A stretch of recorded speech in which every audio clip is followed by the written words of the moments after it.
السلام علیکم. دعا زہرا کیس سے متعلق لیٹسٹ اپڈیٹس کے ساتھ پاکستانی نیوز چینل سے آپ کو خوش آمدید کہتی ہوں. آج میرے پاس اس کیس سے ریلیٹڈ 3-4 خبریں ہیں، لیکن اس سے پہلے چینل کو سبسکرائب کر لیں تاکہ مزید اپڈیٹس آپ تک پہنچتی رہیں. اچھا جی، جو پہلی خبر میرے پاس موجود ہے وہ یہ کہ کل سما ٹی وی سے دعا اور ظہیر کا انٹرویو نشر کیا گیا تھا، جو تھا تو چند منٹ کا، لیکن اس میں جو انکشافات کیے گئے اور دعا کا چہرہ جو کچھ بتا رہا تھا اس سب کچھ کی گواہی اس اینکر پرسن نے دی ہے جس نے ان دونوں کا انٹرویو کیا تھا. بہت ریسورسفل ذرائع سے یہ بات پتہ چلی ہے کہ جو 2 منٹ 44 سیکنڈ کا انٹرویو تھا اس سے پہلے 1 گھنٹے تک ظہیر صاحب جو کہ فیوچر کے ہونہار ڈاکٹر ہیں، انہوں نے دعا کو سکھایا، پڑھایا، اسے بار بار ذہن نشین کروایا کہ اسے کیا بولنا ہے. اب یہاں یہ دونوں اکیلے تھے، لیکن دعا کو ڈکٹیٹ کون کروا رہا تھا؟ فیوچر ڈاکٹر ظہیر صاحب.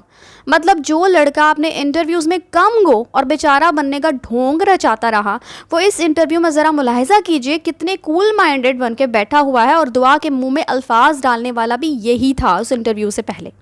اس کے علاوہ اس اینکر پرسن جو کہ اللہ کا کوئی بہت ہی نیک بندہ تھا، کیونکہ اس نیشنل ٹی وی کو تو شرم نہیں آئی، لیکن اس شخص نے جو انکشافات کیے وہ ہوش ربا ہیں کہ ظہیر کو تو معلوم تھا کہ اس نے کیا کہنا ہے، لیکن دعا ہر سوال کے جواب پر اس کی طرف دیکھتی تھی، اور اس کے جوابات سے پہلے ویڈیو میں کٹس بھی ہیں جو جب کوئی غلطی ہو جائے یا جواب نہ آتا ہو تبھی ڈالے جاتے ہیں. خیر، یہ تو تھی ایک خبر، لیکن آپ ذرا اندازہ لگائیے یہ بظاہر کم گو دکھنے والا ظہیر کس قدر شاطر انسان ہے. اس کے علاوہ جی، اس انٹرویو میں واضح طور پر دیکھا جا سکتا ہے کہ دعا کے چہرے پر آنکھ کے قریب ایک نشان ہے جو اس سے پہلے دیکھنے میں نہیں آیا. تو اب آپ اندازہ لگائیں کہ اس معصوم بچی جسے یہ بھی نہیں پتا کہ کہنا کیا ہے، جس کی ماں کے مطابق وہ اتنی بھولی ہے کہ اسے کسی چیز کا علم نہیں ہوتا تھا، ہر بات اسے اس کی ماں بتاتی تھی، تو وہاں اس معصوم کے ساتھ کیا کچھ ہوتا رہا ہوگا. انٹرویو نہ دینے پر کیا خبر کیا رویہ اختیار کیا جاتا ہوگا. اور اس کے علاوہ یہ بات بھی اب کنفرم ہو گئی ہے کہ جو کچھ بھی وہ کہتی ہے اپنی مرضی سے نہیں کہتی. اس انٹرویو میں ایک بہت ہی بڑا انکشاف بھی کیا گیا ہے جو کافی ڈراؤنا ہے، لیکن اس سے پہلے کل کے انٹرویو پر دعا کے والدین کا رد عمل بھی دیکھ لیں. میں تمام پاکستانیوں سے بات کرنا چاہتی ہوں، جو ماں باپ ہیں، پیرنٹس ہیں، اور جو بہن بھائی ہیں، ان سے بھی بات کرنا چاہتی ہوں. یہ لوگ جو میری بیٹی سے جا کے باتیں کر رہے ہیں اور اس کے منہ سے غلط باتیں نکلوا رہے ہیں اور اس کو دماغی مفلوج کر رہے ہیں اور یہ بتانا چاہ رہے ہیں کہ وہ کچھ کر لے گی، یہ کر لے گی، اسے وہ کچھ بھی کر لے گی، تو وہ مجھے بتائیں جو بیٹی اپنے باپ کے سینے پہ سوتی ہو، جو اپنے باپ سے اتنا زیادہ پیار کرتی ہو، وہ کبھی کچھ کر سکے گی؟ وہ کبھی کچھ نہیں کر سکے گی. کیونکہ میری بیٹی کے منہ سے یہ بات نکلوا کے بول رہے ہیں، بیان دلوا رہے ہیں. تو میں آپ لوگوں کو یہ بتا دوں کہ اس کے اگر میری بیٹی کو ذرا سا بھی کچھ ہوا تو اس کی ذمہ دار ظہیر کے پورا خاندان ہوگا، اور جو لوگ انٹرویو لے رہے ہیں، جو میری بیٹی کا جس نے انٹرویو لیا ہے ابھی، جو بھی لے رہا ہے وہ ہوگا. اور میں ان سب کو نہیں چھوڑوں گی، میں ان سب کو کورٹ میں کھینچوں گی. میں بتا رہی ہوں آپ سب کو کہ میری بیٹی کو اگر ذرا سا بھی کچھ ہوا تو ظہیر اور ظہیر کی تمام فیملی اور جو سب ان کو سپورٹ کر رہے ہیں وہ، اور جو اینکر جتنے بھی ہیں، ان سب جو لوگ ابھی لے رہے ہیں وہ سب ذمہ دار ہوں گے اگر میری بیٹی کو کچھ بھی ہو جاتا ہے. السلام علیکم جی. میں نے آج تھوڑی دیر پہلے ایک چینل کے اوپر ایک انٹرویو دیکھا میری بیٹی کا اور ساتھ میں ظہیر کا. مجھے بہت افسوس ہوا، دکھ ہوا، اور میں حیران ہوا کہ صحافت ایسا بھی کرتی ہے. میں نے تو ابھی تک جتنی صحافت دیکھی تھی 99% صحافی جو ہیں وہ حق سچ کی رپورٹنگ کر رہے ہیں. 99% میڈیا چینلز جو ہیں میں ان کو اپریشیٹ کرتا ہوں، انہوں نے بڑی اچھی فیئر رپورٹنگ کی ہے. جو بھی خبر آتی تھی وہ خبر دیتے تھے، لیکن یہ انتہائی چیپ شاٹ، میں کہوں گا کہ انتہائی بلو دی بیلٹ جا کے چیپ شاٹ کھیلی گئی. اچھا جی، جو سب سے بڑی بات اس انٹرویو میں کہی گئی، بتائی گئی، بلکہ جتلائی گئی ہے، وہ یہ کہ میں ظہیر کے بغیر نہیں رہ سکتی، میں مر جاؤں گی، یعنی خودکشی کر لوں گی. تو اب مجھے آپ صرف یہ بات بتائیں کہ میں پہلے بھی اپنی ایک ویڈیو میں کہہ چکی ہوں کہ اس باپ کو کیا پڑی ہے کہ وہ اپنی بیٹی کو پانے کے لیے پہلے اتنی مشکلیں اٹھائے، در کی ٹھوکریں کھائیں، اور اسے پانے کے بعد وہ اسے خود ہی مار ڈالے گا. یہ ایک ناممکن سی چیز ہے. اور دوسری بات خودکشی، یعنی اگر ظہیر جیل گیا تو ماں باپ کو دھمکایا جا رہا ہے کہ جناب آپ اللہ نہ کرے اپنی بیٹی سے ہاتھ دھو بیٹھیں گے. آپ کو کیا لگتا ہے کہ ظہیر جو 60-70 ہزار کمانے والا جو لڑکا ہے، جو جس مکان میں رہائش پذیر تھا، جو میں آپ کو اپنی پچھلی ویڈیو میں دکھا ہی چکی ہوں، وہ گرفتار ہو جاتا ہے تو کیا اسے گرفتار ہو جانے دیا جائے گا؟ جس کو ایئر ٹکٹس پولیس فراہم کرتی ہے، جو پولیس کے کارکنان سمیت پکچرز اترواتا ہے اور اسے تفتیش کے لیے گرفتار کیا جانا چاہیے تھا، اسے ہر طرح کا پروٹوکول مل رہا ہے، جب وہ گرفتار ہوا تو کیا ہوگا؟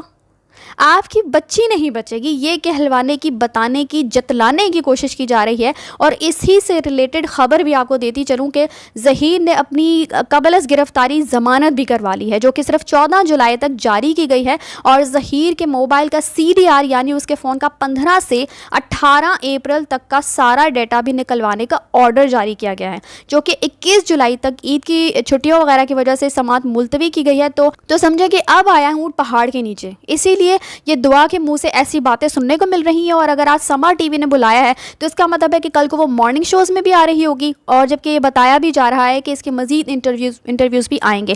لیکن مہدی علی قاسمی صاحب نے سما TV کو بھی رپورٹ کیا ہے. لیکن آپ یہ سوچیں کہ یہ کس قسم کا کلچر پروان چڑھانے کی تیاری کی جا رہی ہے. سوشل میڈیا جس چیز کو نیگیٹولی ہائی لائٹ کر رہا ہے، مین اسٹریم میڈیا کے اس حرکت سے سب لوگوں کو جن کے احساسات اس کیس سے جڑے ہوئے ہیں بہت مجروح ہوئے ہیں. آج اگر میں اور آپ ہم سب اس کیس میں اپنی آواز بلند نہیں کرتے تو یہ ایک ٹرینڈ بھی سیٹ ہو جائے گا اور آسانی سے بچیاں غائب ہونے لگ جائیں گی. اور آپ سوچئے کہ اس سب کچھ میں فائدہ کس کا ہوگا؟ کیا یہ ظہیر صرف ایک لڑکا ہے جس کو اتنے پروٹوکولز حاصل ہیں؟ دعا انشاءاللہ جب اپنے والدین کے پاس پہنچے گی اور سب سچ بتائے گی نا، تو آپ کو کیا لگتا ہے کہ صرف ظہیر کی گردن پھنسے گی؟ نہیں، بلکہ وہ لوگ جو اس کیس میں سہولت کار تھے اور خاص کر جو اعلیٰ کار تھے وہ سب جیل جائیں گے. اور یہ کیس کوئی چھوٹا سا کیس نہیں ہے، جو یہ صرف ایک دعا کی بات نہیں ہے صرف یہ، بلکہ وہ تمام بچیوں کی بات ہے جو اپنے گھر میں دعا کی طرح بیٹھی ہوئی تھیں. اس کے علاوہ اس کیس کے جو IO ہیں، انہوں نے جب بھی کوئی بیان دیا، آپ دیکھیے کہ انہوں نے ہمیشہ آئیں بائیں شائیں کے علاوہ کچھ نہیں کیا. ان کا پہلے تو یہ کہنا تھا کہ جی کیس کڈنیپنگ کا ہے ہی نہیں، کیونکہ بچی نے اپنی مرضی سے آ کر یہ کہا ہے کہ میں خود آئی ہوں. اس کے بعد جب میڈیکل ہو گیا اور عمر چھوٹی نکل آئی ہے تو کہتے ہیں کہ جی میڈیکل رپورٹ ملی ہی نہیں. مطلب میڈیکل رپورٹ آپ لوگ، ہم سب نے میڈیکل رپورٹ دیکھی ہوئی ہے، جو لوگ اپنے گھروں میں بیٹھے ہوئے ہیں ان لوگوں نے میڈیکل رپورٹ دیکھی ہوئی ہے. لیکن یہ ایک IO صاحب ہے جن بیچاروں کو ابھی تک میڈیکل رپورٹ ہی میسر نہیں ہو پائی. اس کے علاوہ ان کا کہنا ہے کہ چونکہ کوئی آئی وٹنس نہیں ہے تو تفتیش کیسے ہو. مطلب اگر آپ لوگوں کے پاس آئی وٹنس نہیں ہے، نہیں خود پیش ہوتا، تو آپ لوگ خود چھان بین بھی نہیں کر سکتے. مطلب واہ کمال کی بات ہے. یعنی میں نے پہلے بھی کہا تھا کہ یہ انویسٹیگیشن آفیسر جو ہے نا، یہ انویسٹیگیشن کے موڈ میں ہی نہیں ہے. بس 4 تصویریں دعا ظہیر کے ساتھ اتروا لی اور خوش ہو گئے کہ کام بن گیا. سر آپ ان سے آٹوگراف بھی لے لیتے، وہ تو کوئی سیلیبریٹی بن گیا نا. مطلب حد ہوتی ہے غیر ذمہ داری کی بھی. اور یہ ایک پولیس افسر اپنے سارے ڈپارٹمنٹ کی ریپو خراب کر رہے ہیں، پر کون سمجھائیں انہیں؟ یا میرے خیال ہے وہی لوگ سمجھائیں گے جہاں سے ان کو پیچھے سے میرے خیال انسٹرکشنز ملتی ہیں.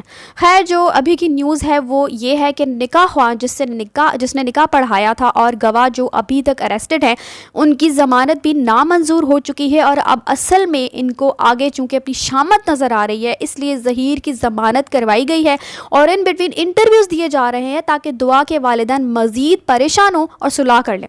لیکن یہ ظہیر اینڈ کمپنی کے لیے کافی بری خبر ہے، کیونکہ آگے جب اس کے موبائل کی CDR پیش کی جائے گی تو دودھ کا دودھ اور پانی کا پانی ویسے ہی ہو جائے گا. لیکن فی الحال چونکہ اب ان کی دم پہ پیر آ چکا ہے، اس لیے یہ ساری بھاگ دوڑ کی جا رہی ہے. وہ کہتے ہیں نا کہ بکرے کی ماں کب تک خیر منائے گی. تو بس عید کے بعد اب ظہیر اینڈ کمپنی کی دعا کے لیے جھوٹی قربانیوں کا پول بھی اچھے سے کھل جائے گا انشاءاللہ.